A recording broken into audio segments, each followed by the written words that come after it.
You didn't know the word for it. You just knew something was off. You knew that in a house where you were supposedly loved, you always felt profoundly alone. You knew that your achievements were celebrated only when they reflected well on them. You knew that your pain was only acceptable when it was convenient for them. And somehow, no matter what happened, every single conversation found its way back to them. You didn't have a name for it. You just had a feeling that you were never quite enough, and somehow, at the very same time, always too much.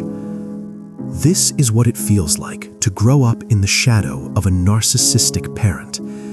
And today, we're going to talk about what that shadow actually does, not just to the child you were, but to the adult you became. The relationships you choose, the way you see yourself, the quiet, invisible damage that no one ever talks about. Because from the outside, everything looked completely fine. Let's start at the beginning. The first thing you need to understand about narcissistic parents is that they are not monsters in the way we picture monsters. They don't always scream. They don't always hurt you in ways that leave marks. Sometimes they're charming. Sometimes they're the most beloved person in every room they walk into. And that is part of what makes it so disorienting. Because the parent who humiliated you privately is the same parent everyone publicly adored. The parent who made you feel invisible at home is the same parent who told everyone at dinner parties how proud they were of you. And you sat there, smiling, confused, wondering which version was real. Both were. That's the tragedy of it. Because a narcissistic parent cannot truly see their child. Not really. What they see is an extension of themselves, a mirror, an audience, a trophy, or a scapegoat, depending on the day, depending on their mood, depending on what role you needed to play in the story they were constantly telling about themselves. And children, being children, they adapt. You learned very quickly that your job was not to be a child. Your job was to manage them, to reflect them, to make them feel admired or needed or superior. And the moment you failed at that job, love was withdrawn. Not loudly, not always obviously, but you felt it. That cold, subtle shift, that silence that said, "You have disappointed me simply by existing as yourself." And something deep inside you learned, myself is dangerous.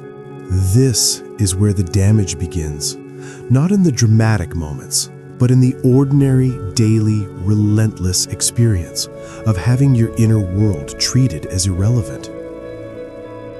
You came home excited about something, and they made it about themselves. You were sad, and they told you that you were being dramatic. You had an achievement, and they minimized it, or immediately raised the bar so you could never quite land in a moment of being genuinely celebrated. You had a need. And somehow, by the end of the conversation, you were the one comforting them. Over and over and over again. Until you stopped coming home excited.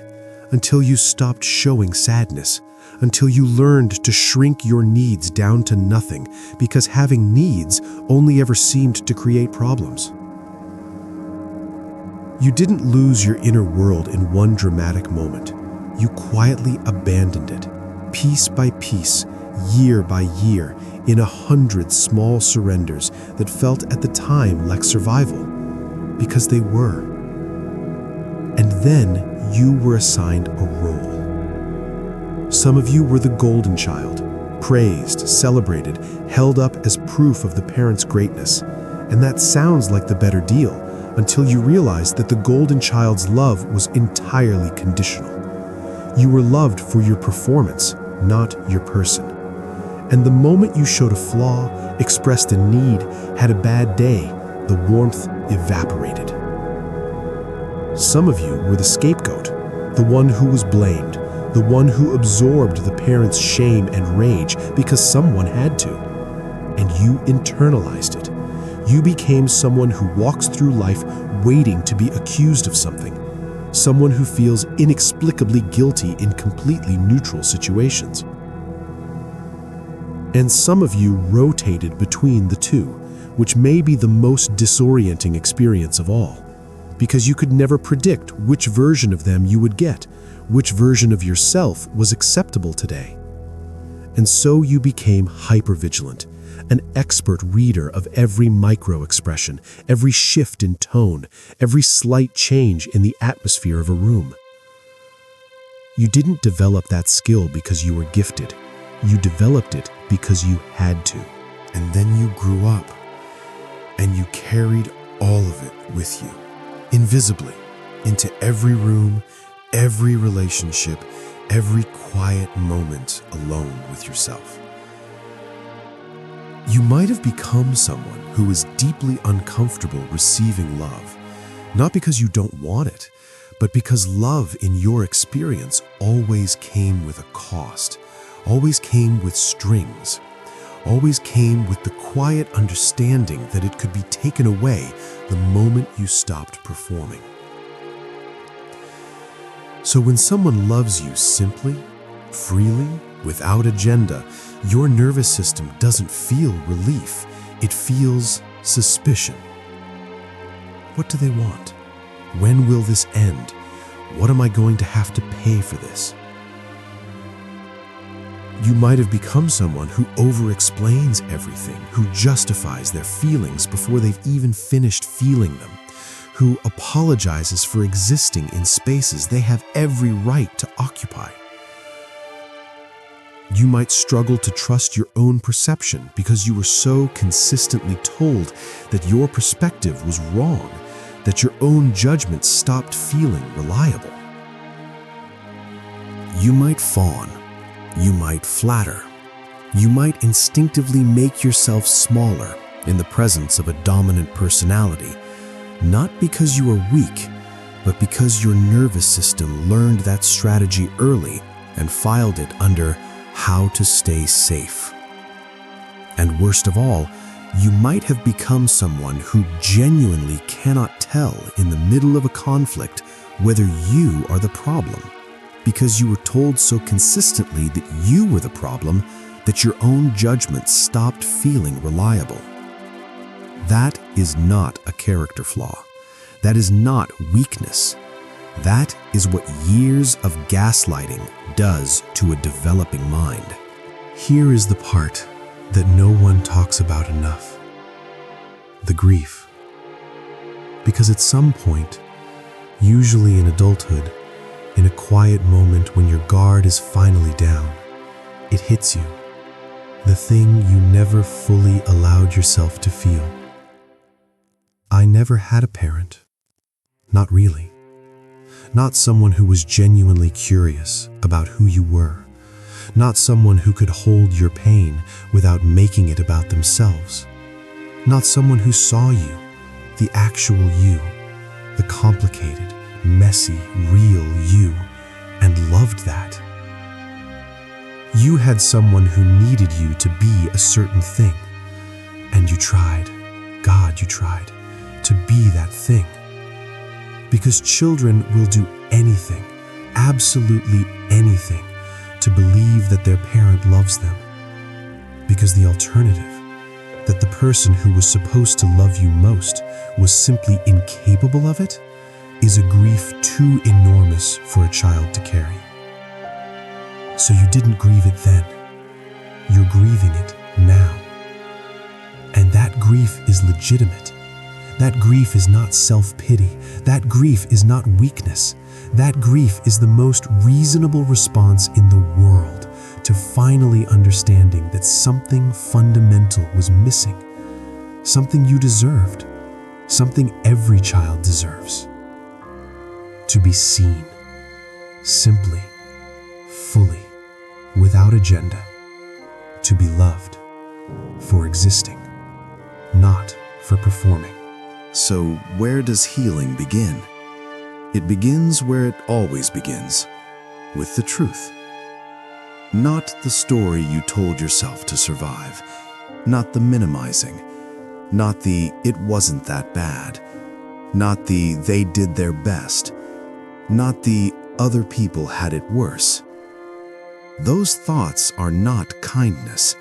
They are armor, and armor that made sense in a war zone has no place in peacetime. The truth is this: what happened to you was not normal.